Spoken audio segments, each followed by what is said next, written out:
towards paddock and up towards grid.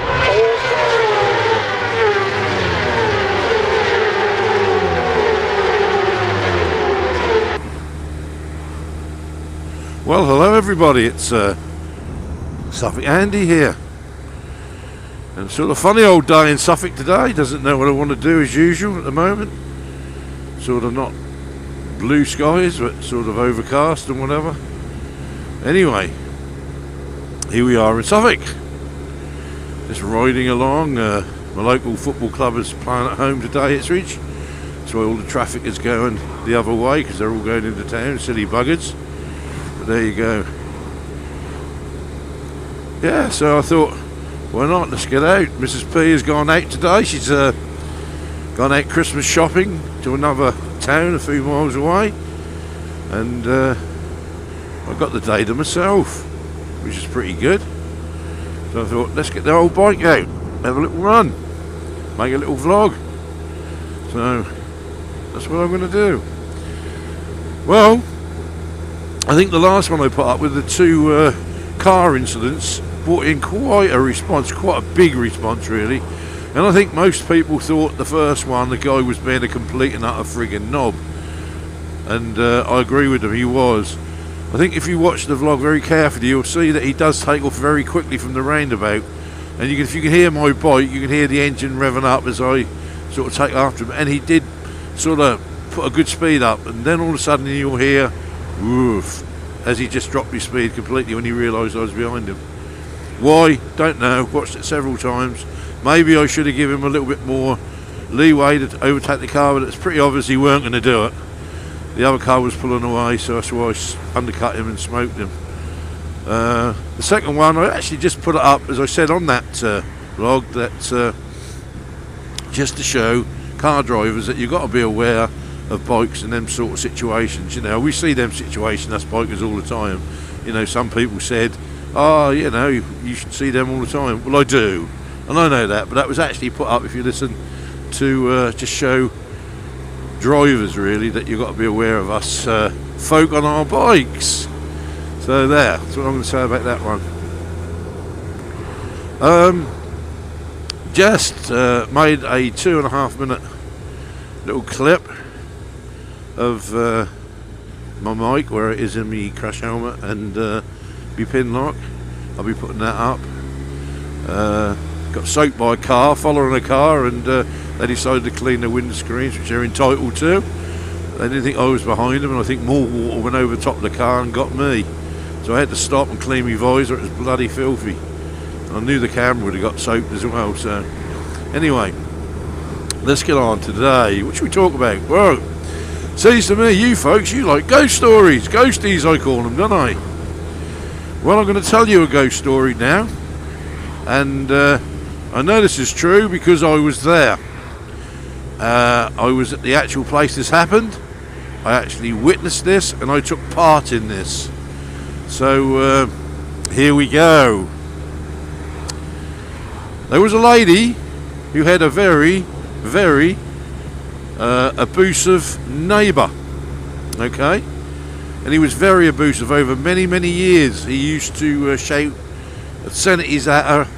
You know, I think the guy had a bit of a drinking problem and whatever. And he used to shout obscenities at her over a fence, and if she went outside, he'd be nasty to her.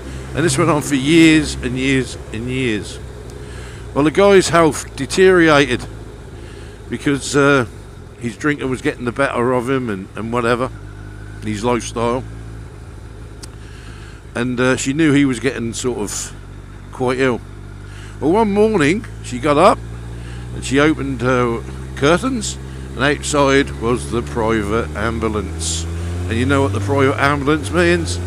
It means somebody has died. And then she looked and she saw him bringing out a body in their little box thing they use, and she realised it was her neighbour. And she thought to herself, briefly, bloody good job, I ain't got to put up with that prick anymore. I'm glad he's dead. But then later on she felt really, you know, because somebody's died, you can't, whatever they're like, you can't, you know, celebrate somebody's death. It's just terrible. Now everybody deserves a life, even if you're a bit of a wrong'un, But anyway, she felt sort of really, really sorry that she said this, and she really felt quite depressed over it, really. But he'd gone, nothing she could do about it. Life goes on.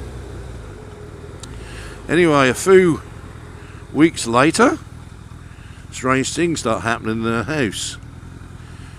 What is this car doing? It's that...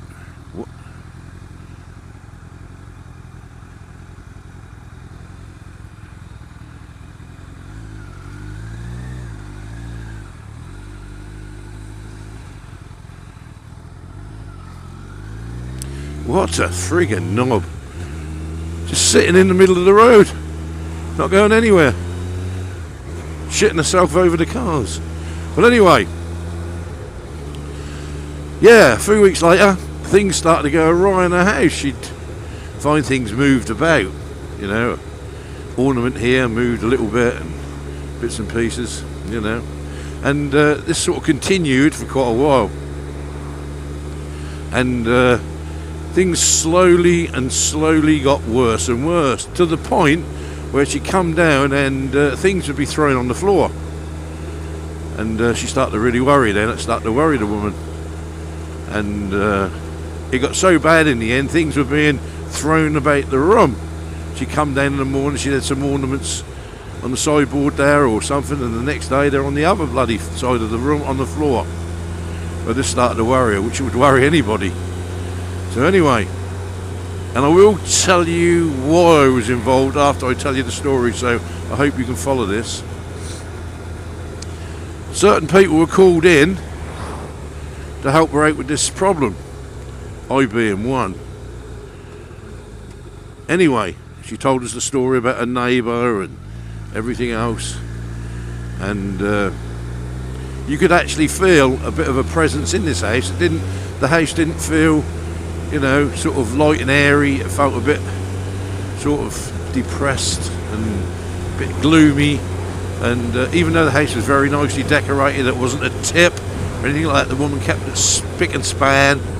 And anybody would have said, "Oh, I like this house. I'll live in here." You could moved into it and you'd have been absolutely fine, But anyway, you could just feel this ambience in the house of, it was depressed. You could tell everybody was depressed. So we get a nod.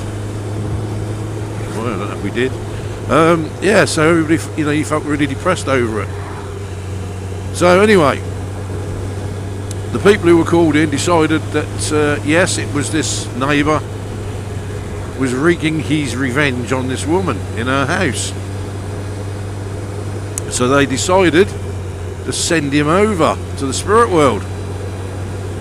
Best thing to do, send him over where he belongs. He hadn't gone. He just wanted to keep on his war with his neighbour, and she was taking the flack of it. So the job was done, and they sent him over to the spirit side, bringing down spirits to take him.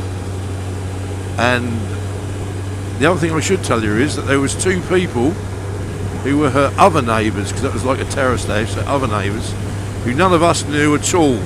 None of us knew at all.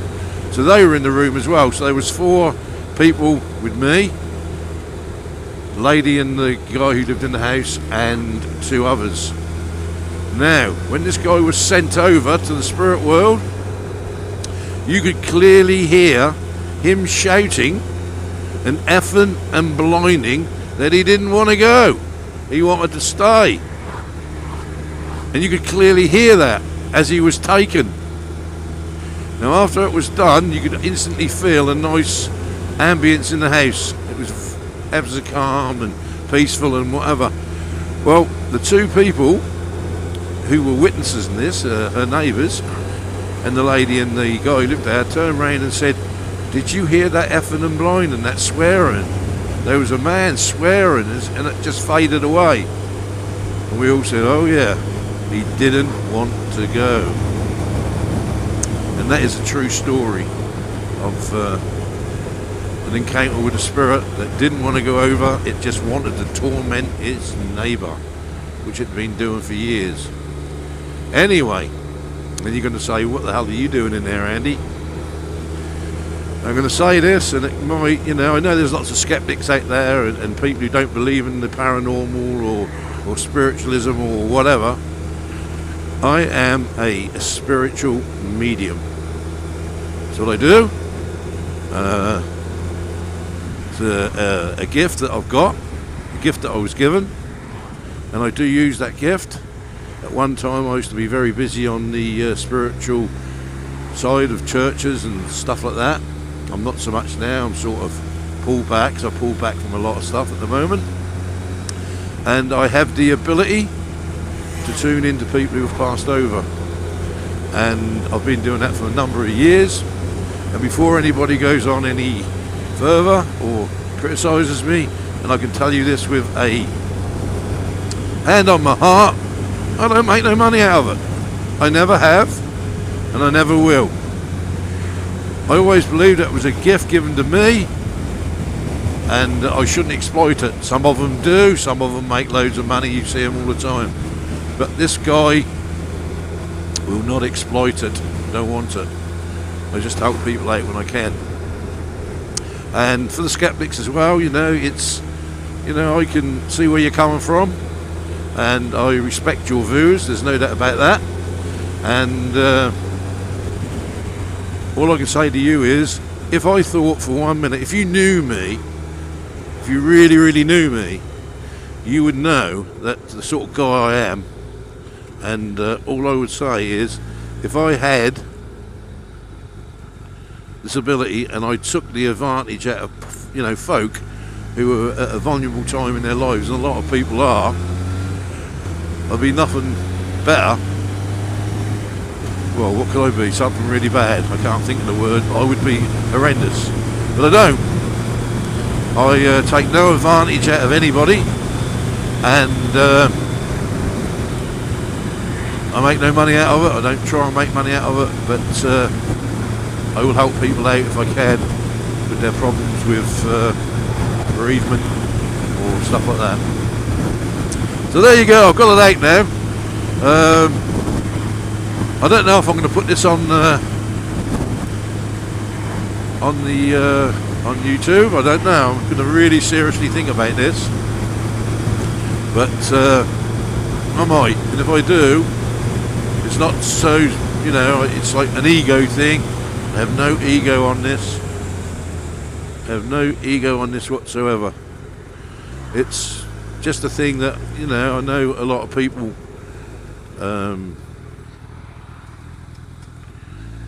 do not believe in, and I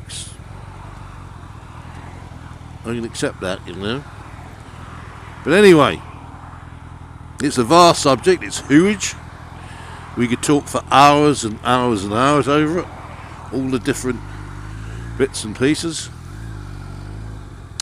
but I won't. I think this video is probably, or this vlog has probably gone on long enough. So there you go, Suffolk Andy.